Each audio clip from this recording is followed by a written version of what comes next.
right now I have a very special guest, a special beautiful lady and MP Brampton North, Ruby Sahota. Thank you so much for coming to our studio. We really appreciate you taking time out and coming to our studio. How do you like it so far?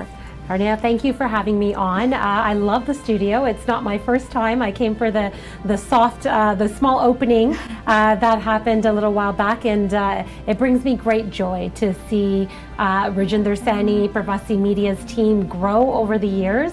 I've been listening to him for many years. I would say the 16 years he's been on, me and my family have been dedicated listeners of Parvasi Radio, and so I want to congratulate बहुत बधाइयां देना चाहनी हां सारी team ਨੂੰ and ਜਿਹੜੀ ਆਪਣਾ ਸਾਰੇ ਹੀ ਅੱਜ ਕਹਿ ਵੀ ਰਹੇ ਹੈਗੇ ਨੇ ਪਹਿਲਾਂ ਵੀ ਜੋ opportunity ਸੈਣੀ ਸਾਹਿਬ ਨੂੰ ਮਿਲੀ ਹੈਗੀ ਆ ਇੱਥੇ ਕੈਨੇਡਾ ਦੇ ਵਿੱਚ ਆ ਕੇ I think he's also giving us an opportunity to have a better country ਕਿਉਂਕਿ ਮੀਡੀਆ ਤੋਂ ਬਿਨਾਂ ਜਿਹੜੀ ਆਪਣੀ ਡੈਮੋਕ੍ਰੇਸੀ ਹੈਗੀ ਆ ਉਹ ਨਹੀਂ ਚੱਲ ਸਕਦੀ ਹੈਗੀ and ਤੁਸੀਂ ਲੋਕਾਂ ਤੱਕ ਜਿਹੜੀਆਂ ਖਬਰਾਂ ਪਹੁੰਚਾਉਂਦੇ ਹੈਗੇ ਹੋ ਜਿਹੜੇ ਵੀ ਕੋਈ ਇਸ਼ੂਜ਼ ਇੰਪੋਰਟੈਂਟ ਇਸ਼ੂਜ਼ ਜਿਹੜੇ ਆਪਣੀ ਕਮਿਊਨਿਟੀ ਦੇ ਹੈਗੇ ਨੇ ਉਹ ਇਸ਼ੂਜ਼ ਨੂੰ ਤੁਸੀਂ ਰੇਜ਼ ਕਰਦੇ ਹੋ ਉਹਨਾਂ ਨੂੰ ਐਕਸਪਲੇਨ ਕਰਦੇ ਹੋ ਚੰਗੀ ਤਰ੍ਹਾਂ so I welcome the expansion and the growth of Parvasi Media.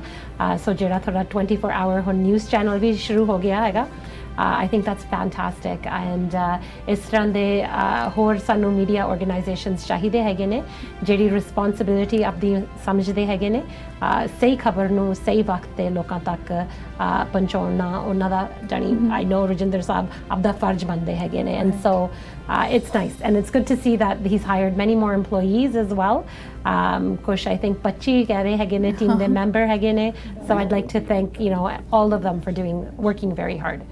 Well, thank you for sharing the fact that your family has been listening to Parvasi Radio for such a long time. And there are over, according to the stats, there are over 500 ethnic organizations that are actually part of the media industry right now, the ethnic media industry. So what do you think, where do you think Parvasi Media stands out? I think it stands out head and shoulders above many organizations.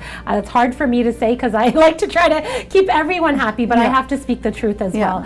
And I think the fact that he's been very dedicated in delivering a newspaper first, getting that craft done well, and then radio.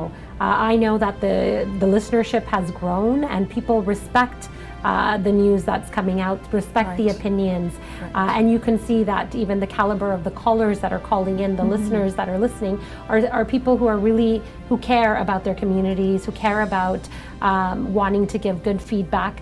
And so I think you've done a fantastic job, and now with TV I expect the same type of dedication and the same type of integrity, which is really important. People need to know that they can trust what is coming out of these news sources. That is very important to me as a politician.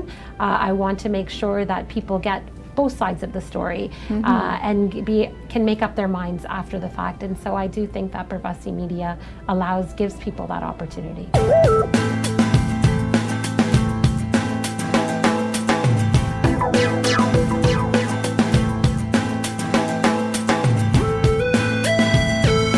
I just want to get your idea. What do you think about kids going back to school? And I think I was talking to one of the teachers. She's saying around 50% families are not so willing to send, and some are okay, we have to send, they have no option. So what is your take on that?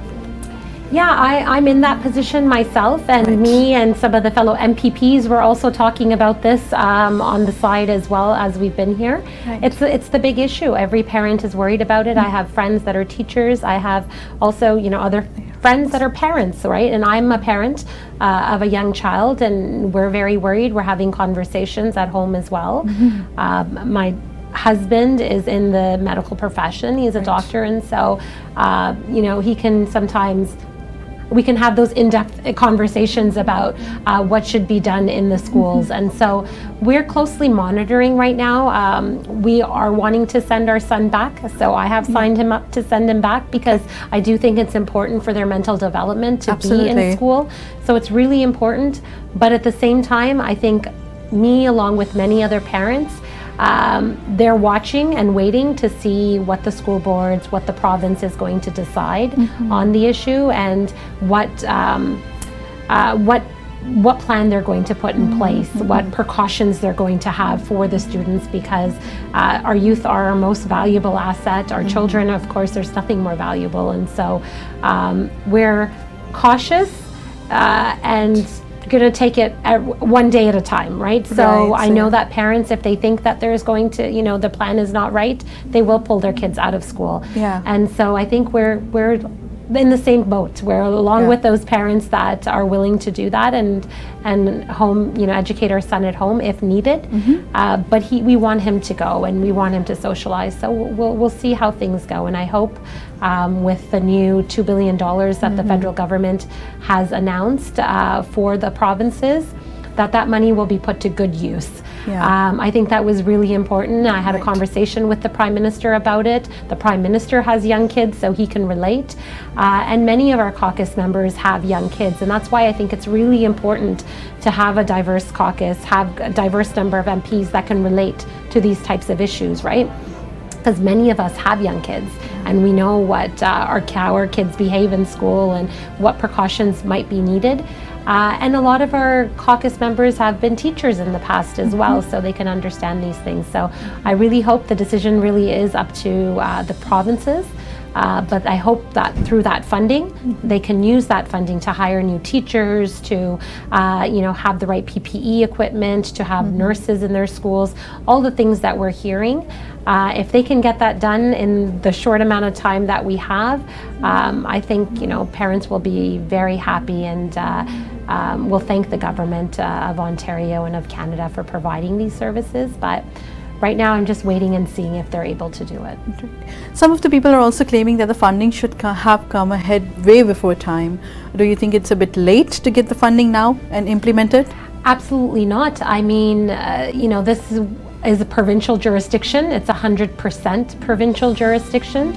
So we were waiting along with everybody else to see what the province was going to come up with. I'm a little shocked that they have left their plans till this late. We just recently started hearing about what their plans were. And I think upon hearing them, people were not satisfied with what the plans were. And that is why the federal government has stepped in. It is provincial territory. The Prime Minister has made that very clear, that we're not trying to overtake the provinces or, overstep. But the funding is needed, we think, because once we saw the plans, a lot of constituents were calling us too. And I know when it comes to their children, not a lot of people can distinguish what is federal, what is provincial. So we wanted to do the right thing and give the provinces a helping hand so that they can make the right decisions and put more teachers in the school, have smaller class sizes. That's the number one demand that I've been hearing from parents, that they just don't think that kids will be able to socially distance if the class sizes are not smaller. Right, perfect. Yeah. Well, thank you so much for shedding the light and clearing a lot of facts, because people obviously want to know what's going on and what's being done, and we really appreciate you coming here, and thank you so much for coming to the new Parvasi studio, and we really hope and look forward to meeting you more and getting the message across. Thank you so much. Absolutely. I love coming to Parvasi, and I think that being here is like being amongst family, and so I welcome you inviting me back, and I'll be here anytime you need. Thank you so much once again.